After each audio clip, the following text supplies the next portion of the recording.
Hi, everybody. Welcome to the Spiritual Connection Show. I'm your host, Katie Augustyn. So I'm a transformation coach. I'm an energy healer, shamanic practitioner, and I'm the spiritual head of the Transformation Center CT, which is located in Westport, Connecticut. So at the center, we do a variety of things. We have workshops and trainings, we do classes.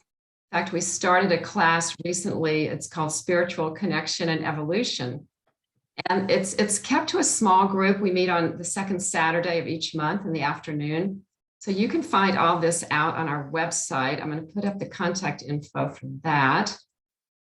And there is. So that's a URL, transformationcenterct.com. And the other thing we have every month is satsang, which is Sanskrit for in the company of truth.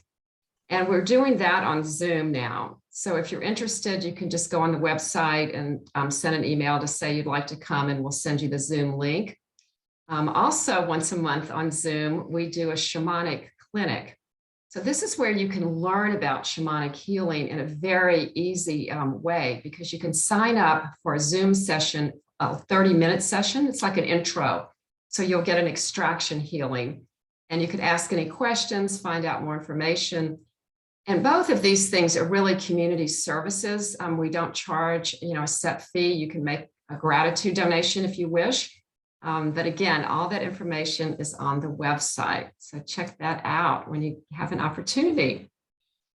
So the Spiritual Connection Show, for those of you who have not seen it, connection is one of my core values.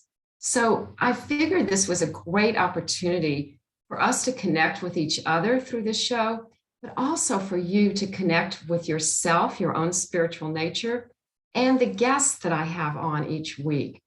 So you can, find out about their spiritual journey and what's in it for you, because there's always something for you to learn about yourself in other people's stories. So I'm very excited this week to have my guest as Jordan Taylor. So welcome to the show, Jordan. Thank you, Katie. It's really good to be here. I'm very appreciative. Thank you so much for having me on. Yeah, it's great to see you. We haven't met in person, but I'm going to put up Jordan's contact info while I just read a little bit about her, because we actually met through Facebook. And I want to encourage you to go on Facebook and check out Jordan's page, because she posts an inspirational message every day. And she said she channels that, and it's just beautiful. I love to read what she has to say every day. So you can follow her on Facebook. You can connect with her that way. And this is her phone number and her website, not her website, I'm sorry, her email address. You can connect with her that way. And so Jordan is an intuitive transformational healer. She's an intuitive and psychic reader and medium. She's a spiritual coach, a life coach, a spiritual counselor and mentor, a hypnotist, a Reiki and energy practitioner, and a spiritual minister. So all of those sound fantastic. And we do have some of those things in common for sure. And, Jordan believes in using all of these spiritual tools, or whichever ones are necessary. And then she integrates them to help each person that she works with to learn and grow into total wholesomeness and well-being. I love the way you describe that, Jordan. So again, welcome to the show. And, the first question I really like to ask all of my guests, I know this is no surprise, but, first tell us a little bit about your spiritual journey, how you got here. Anything you want to share really would be great. Yeah, because that's very important, because what I find, I don't want to say across the board, all healers experience trauma or whatever is their catalyst, but that's what it seems, that there's a catalyst in everybody's life. And that catalyst propels them forward to find spirituality in their own personal life first. And then they choose to, okay, am I okay where I am in my personal life, or do I want to pay it forward? Okay. So my spiritual journey started when I was about 4 or 5 years old, and I knew in my mind that I wanted to be a teacher. I wanted to be an author, a writer. I wanted to be a minister. I wanted to be a healer. I wanted to be a psychiatrist. 4 or 5. Wow. I knew that that's what I wanted to do. That's pretty amazing at that age. That's awesome. Great. So the thing is, I had a lot of trauma in my childhood, foster home, unfit parents, in a nutshell, extreme trauma. So with that extreme trauma, mainstream would say, take a pill, right? Take a Prozac, go into counseling, take a Prozac. I'm like, no, there's got to be a better answer. I'm not saying don't take medicine, because some of my clients are on medicine and that's their choice and prerogative. But we do know a lot of medicine makes people feel foggy, weight gain. There's a lot of side effects to medicine. I say, whatever works for you, if medicine works for you, it helps you to have a life beyond your trauma. And there's small trauma and there's big trauma. Everybody suffers trauma. I use the word trauma, but everybody, somewhere in between, there's something that affected someone way down when they were small. It could be something small. I was singing and my mother said it sounded awful. That could be a traumatic effect. So I decided that, and I know God, Spirit, helped me along. We all are made for a reason. You are made for a reason to share your wonderful gifts. You chose the path of shamanism. I was always curious with that. At one time I wanted to, but then I kind of went with the angelic realm. I went more with the guides, ascended masters. I kind of followed that realm instead of the more earthier traditional, that realm. Either one works. But what I knew was, in order to heal and be happy and find myself, I had to use more than my human nature. I had to use more than my human side. I had to get in touch with my spiritual nature. A lot of people are living in this world and I don't think they're really utilizing their spiritual nature, Shamanism helps to find our spiritual nature. There's so many different modalities, Akashic records, tarot cards, smudging. I also do sound healing. I have crystal bowls behind my little folding thing here. I have crystal bowls.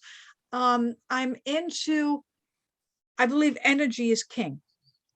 That energy is everything. Emotions are energy and motion. And I believe that by controlling our own personal energy and utilizing it for us, we can have a better life. And this was all part of my spiritual journey. I was carrying around a lot of emotional baggage that affected every area in my life, affected my ability to have romantic relationships, affected my ability to have personal platonic relationships, affected my ability to be me in professional life. I'm an accountant, which is a far cry from being this. Who knew? I mean, I had the gift, but who knew I was going to be a reader? And it started out with being a reader, just an intuitive reader. And from there, my gifts grew and I realized, okay, I can sit down and read for someone and tell them they're going to meet tall, dark, and handsome tomorrow. But if they're not ready for tall, dark, and handsome tomorrow, that's not going to work out. So better yet, instead of telling them they're going to meet tall, dark, and handsome in a month, why don't I prepare them and help them to heal from all the blocks from it working out with tall, dark, and handsome? And that's just an example. Yeah, that makes sense. Yeah, totally makes sense. Because I found that most people were asking me, so I was growing and developing as I was using my gifts of reading and energy healing. And time again, the same question would come from each of my persons I would read. When is my life going to turn around? They wanted to know, when is my life going to turn around? I was there 20 years ago. I was going to readings 20 years ago. When is my life going to turn around? And one reader did me a favor and said, when you're ready for it to turn around and when you turn it around. And I walked away going, she don't know what she's talking about. I just want to date. Oh, wow. That is so interesting, isn't it? Yeah. Right? I just want to date. Tell me. Right. That's not how it works, though. I'm like, what do you mean? What are you talking about? So I took that answer and now I've realized all these 20 years later that no, that's how it works. When you're ready to tell yourself a new story, when you're ready to let go of whatever emotional baggage you have, And anybody who thinks they don't have emotional baggage, no. And working with clients, and I know sometimes they think, or myself, I resolved some baggage, and then that onion comes around again. And you're like, I took care of that. Here it comes again. So that's what my journey has been. How can I be happy? And I believe I need to utilize all the tools that we have been given. They can call it New Age, but I believe it's not New Age. It's been around for a long time. Well, I agree. I think it's been around forever, and that in our culture, in the world that we live in right now, that as a race, as a human race, that we sort of forgot. Yeah. It's always been there, but other things came in. That's the way I look at it, like you're describing, whether it's trauma or abuse or whatever, or just conditioning, just culture. It could be very mild, very small trauma, like you said, but it's like we make up stories about ourselves that aren't true. Yeah. I think that's what you're describing, is how you want to clear that out. So that was the process you did, was learning about yourself through your spiritual connection. I had to, because I suffered severe trauma. So, which really affected my ability of my self-worth, right? So I had to start from scratch and go, okay, I think I'm this, which is not a very pleasant way to see myself. Well, then who am I? So I had to go way up. Who am I? Well, God created me. So I went to the Bible, the Bhagavad Gita, all these different books. Well, if I'm not that, then who am I?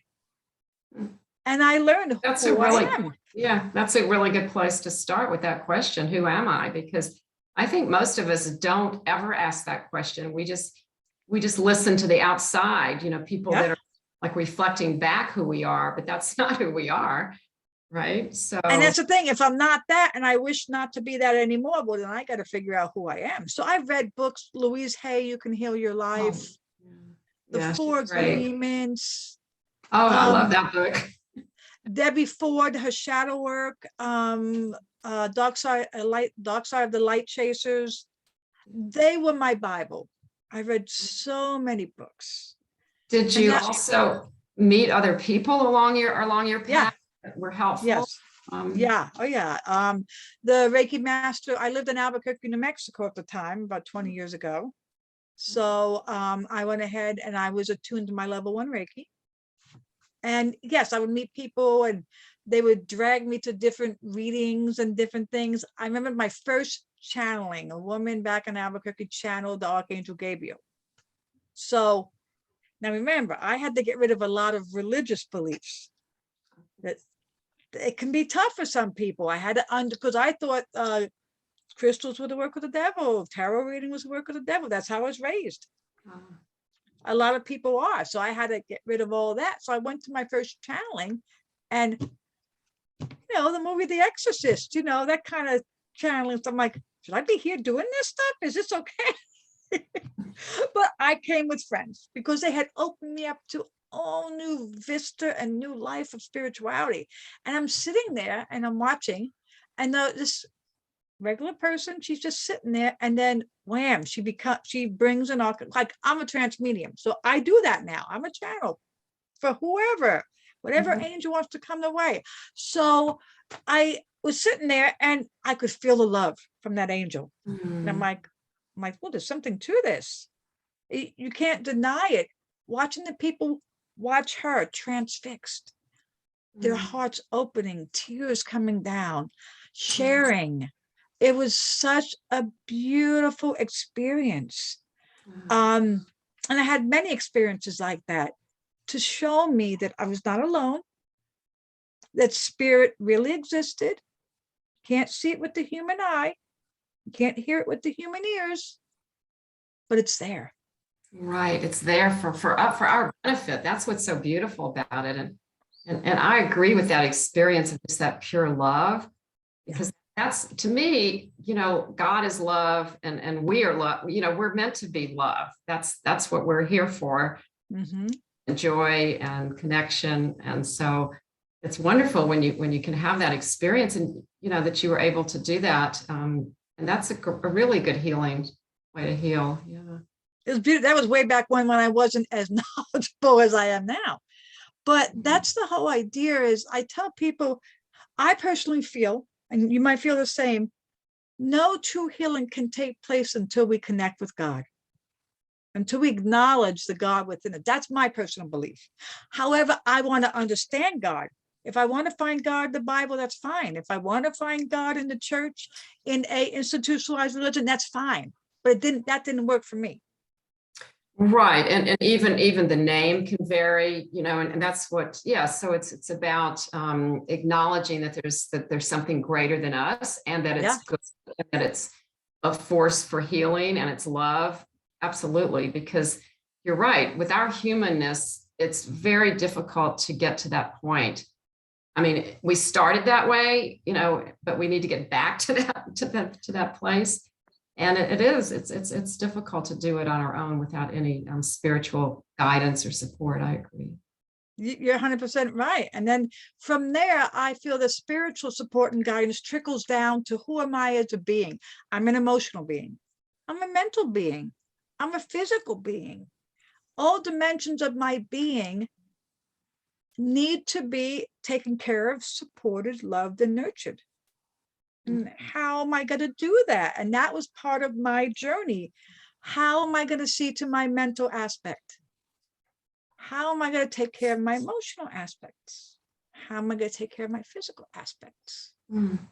I tried acupuncture, acupressure, and this was, going to people, cranial sacral, Reiki, name it. Yeah. And then one day I thought, well, what if I'm gonna be honest, that stuff got expensive. It can. I mean, it's all very helpful for sure. But it got expensive. Yeah. So I thought, what if I was able to do this for myself? So that was part of my journey. Well, that's brilliant, because what I think is that we do our own healing anyway, and the people we go to, like you and I, we're facilitators. We're not actually doing healing. You're doing the healing when you're the client and with the spiritual assistance, but we're the facilitators. So that's great that you were able to take advantage of that and learn how to do it yourself, right? I agree, because even now, if I want some Reiki and I want to be pampered, I'll go to a Reiki. I mean, I can do it myself, sure, but there's nothing like laying on the table and having somebody else give you energy. It's just like massage, sometimes going to, right? So even though I'm at that level, I can self-care all I want, I still like to have Reiki once in a while. I still have friends that we practice hypnosis on each other and share hypnosis, Reiki shares. It's just a way of community, of enjoying your tribe, and it's really important. Yeah, no, I agree. I belong to a group called TLC, which is, it started here in Fairfield County, Connecticut, in Norwalk, actually. And the person who runs it, her name is Beth Lees. Do you happen to know Beth at all? No, I don't. Norwalk, because you're a little further north in Connecticut. Yeah. But it's a group of holistic health practitioners. And it's a group, I don't know how many members there are now, but I would say maybe 75 people. Wow. Expanded to New Haven County, Connecticut, and to Westchester County, New York. So we get together all the time. She has events, I check it out on Facebook. It's called TLC. It used to be Total Life Care, but now it's just TLC, because there's a lot of free events on Zoom. So you don't have to travel, you don't have to get and drive down here. But anyway, that's been wonderful for me to meet people, and we do healer exchanges often. Yeah. And we, it's wonderful to know, like right off, the bat, you have all of these people that can do trades with you if you want to, other healers and coaches. So anyway, I agree with you. So it's been a journey of a lifetime, and I believe that the journey never ends. So my journey is still continuing. Like you find you might plateau at what you know and decide, well, I want to take it a step further. Let me learn something new. Because I believe, as an empath, you're obviously an empath. We're all empathic, but is it developed? We're all able to hear psychically, but is it developed? Exactly. We all have the ability. We all have the intuitive gifts. We all have these things, but it needs to be recognized, number one, that you're aware of it, and then developed and practiced. Yeah. Practice is so important. Because before COVID, I had classes, intuitive circles, and everything. Eventually I'm going to get back to that. But yeah, I would tell so many people when I taught them to be intuitive, I said, the thing is, practice is so important. Practice, and what beliefs could be blocking and stopping you from the intuitive aspect. I hear people going, well, that's just common sense. Or one question, how do I know it's my intuition talking to me and not just a thought? Yeah. Well, yes. I've heard that one too. And one distinction, I think, is that if it's your intuition, it's coming from your higher self, from your authentic self. And that is a part of you that is loving and caring and compassionate, even self-compassionate. And if you hear thoughts, sometimes those are your negative, they're talking, telling you things about yourself that aren't true, right? I totally agree with that, and that higher aspect of self. We can call it Jesus conscious, the Jesus Christ consciousness, or Buddha consciousness, Christ consciousness, higher self. The 12-step program calls it higher power. A lot of Christians would call it Holy Spirit. To me, it doesn't matter what it's called, divine consciousness. It's just, that's that aspect. Do we want to think from that aspect of consciousness, or do we want to be more of the ego consciousness? Yes, exactly. Yeah. Because that's what, until we are aware of it, we don't know that there's a choice, that there's a difference, and once you become aware of it, that little voice in your head is not you. And that little voice in your head can get awful loud sometimes. Yeah, yes. For some people, that's all they hear. That's all they know. And so it can be challenging to start. I believe, when I've met a lot of people, but it takes time and practice, just like we were saying about the intuition. Everything takes time and practice. I agree with that very much. Now, most of the folks listening to us have probably heard the acronym for ego, edging God out. Some people bash the poor little ego. And I disagree with that. I've read a lot of books bashing the ego, edging God out. That's not where you want to be. But all an ego is a conglomeration of our beliefs, our experiences, everything who we think we are as a human being. I prefer to look at it as not edging God out. I don't have an acronym for it that's all cute sounding, but I believe that there's the unhealed ego and it's the healed ego. So right. The healthy ego is okay, because then it works with us. It's in alignment with spirit, with our higher self, because the ego, I say, it's your car, it's your vehicle. It's what you need, because yes, we're all a part of the whole, but how are we going to be able to interact on earth if we don't have a personality? If we're all the same? It's part of our humanness. Mm-hmm.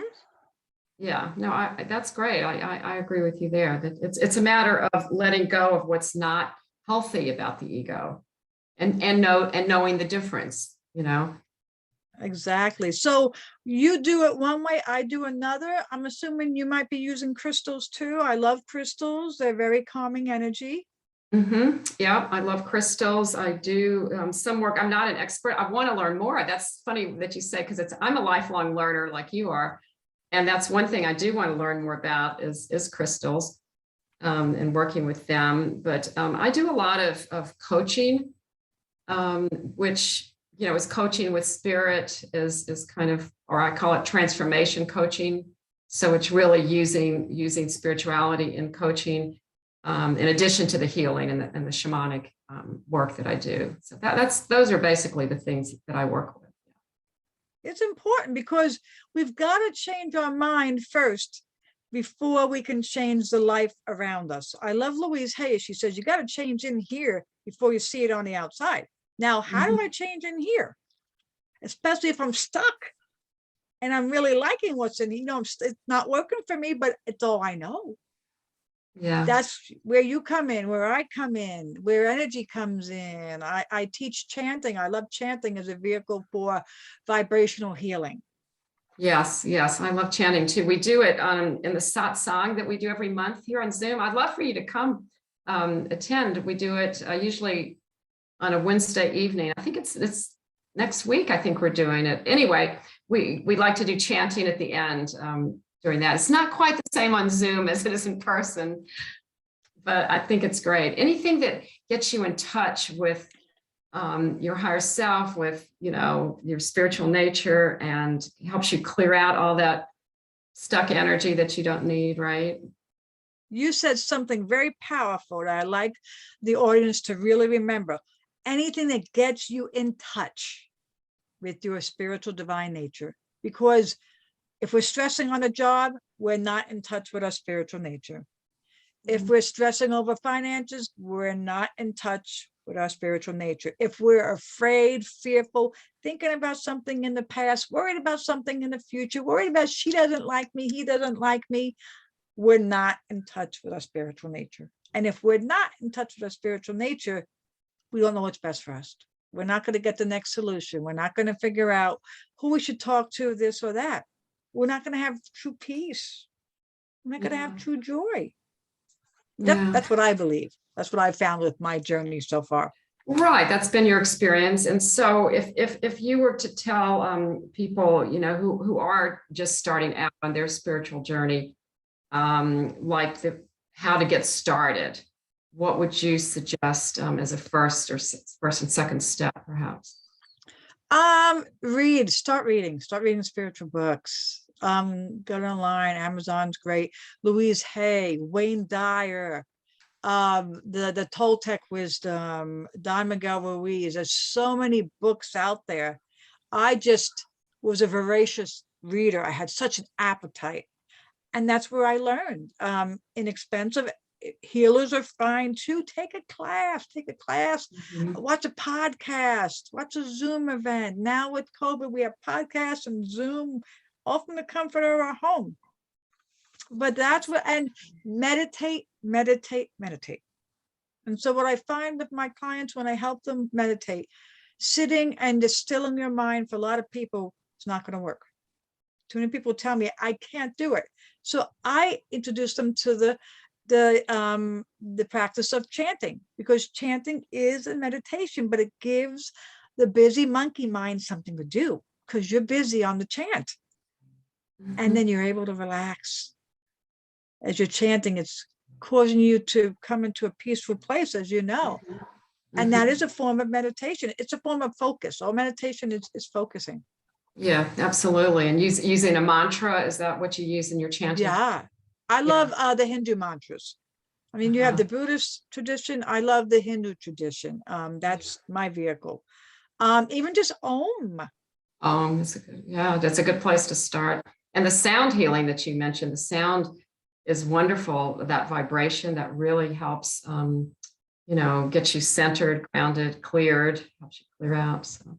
Do you work? I have the Tibet. I wish I had one right next to me, but I don't. I have to stretch. But I do both the Tibetan, the metal bowls, and I do the clear quartz bowls as well. I love them, Yeah. And they're really peaceful.